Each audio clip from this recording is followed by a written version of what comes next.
pilihan raya yang telah berlangsung di Johor, di Negeri Sembilan.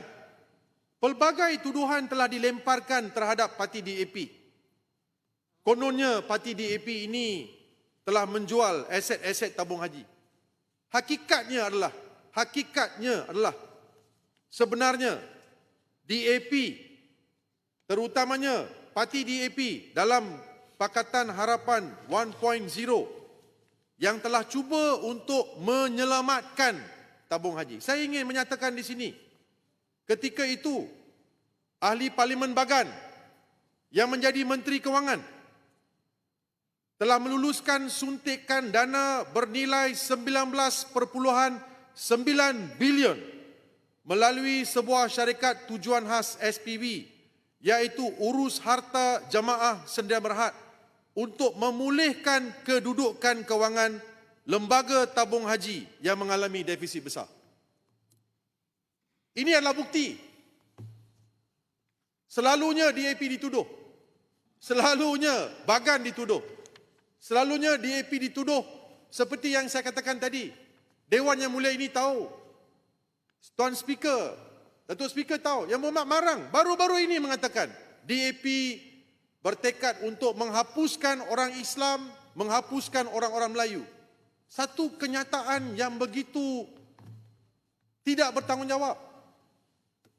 Kenyataan yang boleh mencetuskan pelbagai masalah huru-hara di negara kita. Tetapi sejarah membuktikan sebaliknya.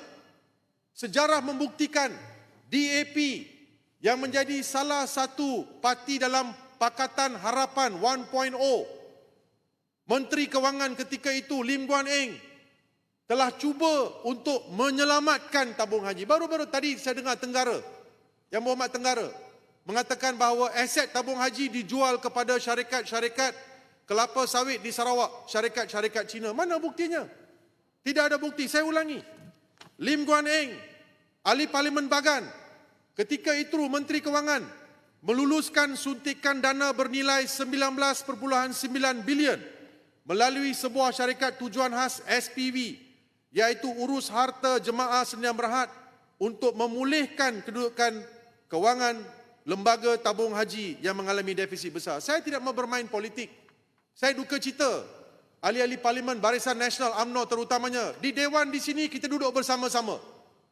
Semasa di Johor Negeri Sembilan, tu dia masuk belasah DAP. Ada kenyataan Yang Berhormat daripada jempol. Saya gunakan jempol. Saya hampa dia tak hadir. Ada satu ucapan dibuat oleh beliau. Beliau menuduh DAP, mengatakan kononnya kita melukis satu lukisan yang berupa kinzir dengan pakaian kerabat diraja. DAP dituduh. Semua salah DAP. Rugi tabung haji salah DAP. Kenapa kita tak tanya, kenapa tabung haji sampai ke tahap ini? Tolonglah, terutamanya ahli-ahli Parlimen UMNO Barisan Nasional, sehingga memfitnah di beberapa tempat semasa pilihan raya Johor, semasa pilihan raya Negeri Sembilan. Mari kita bahaskan. Dan tadi Menteri Agama telah menyatakan dengan jelas, tidak ada mana-mana aset tabung haji dijual kepada orang-orang Cina ataupun syarikat-syarikat Cina. Itu adalah jelas. Itu adalah laporan RCI. So saya menyeru di sini, kalau kita nak berkawan, tolonglah ikhlas. Nak gaduh pun boleh, nak lawan pun boleh. Saya cakap ini daripada hati sanubari saya. Setelah kerajaan Madani Perpaduan ini ditubuhkan, semua ahli-ahli Parlimen DAP telah memberikan kerjasama penuh, menyokong sepenuhnya pimpinan Yang Amat Berhormat Tambun, pimpinan Yang Amat Berhormat Bagan Datuk.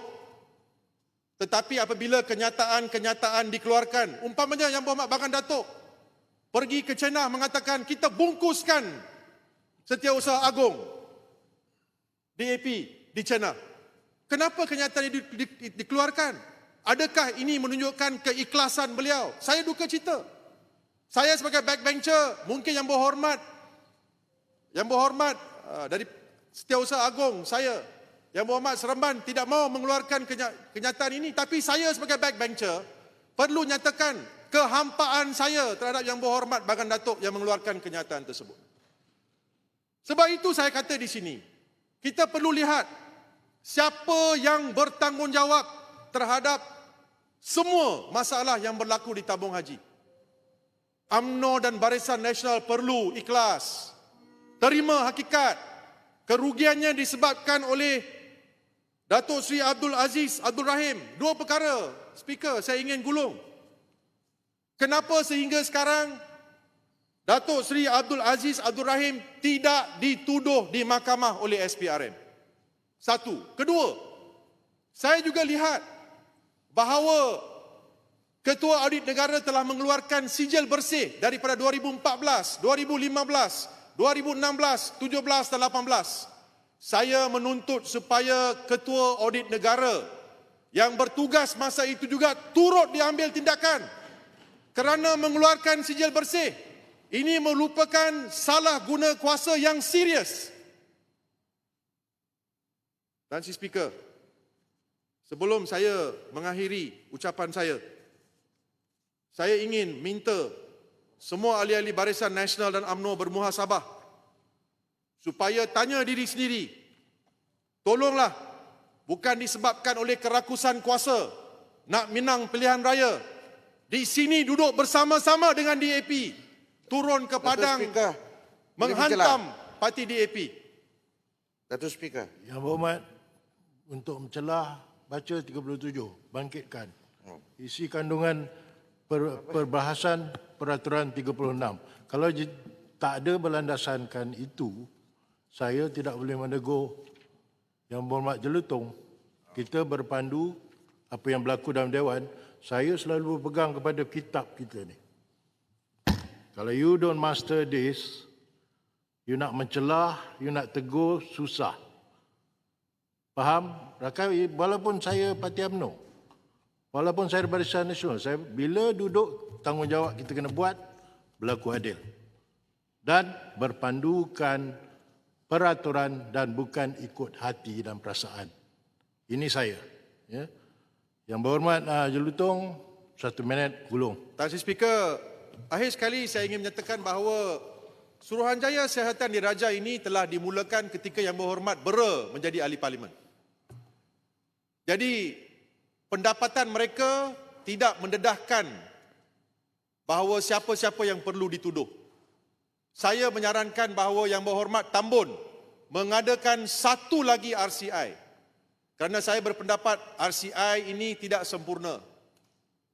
Mungkin ada niat tertentu untuk melepaskan mana-mana pihak. Saya menuntut supaya satu lagi Suruhanjaya Siasatan Diraja diadakan dan dalam Suruhanjaya Siasatan itu, kalau perlu, mengesyorkan pihak-pihak mana yang sebenarnya bertanggungjawab dan tindakan-tindakan susulan seperti menuduh mereka diambil di mahkamah. Terima kasih Tan Sri Speaker, di atas peluang yang diberikan, saya mohon menyokong.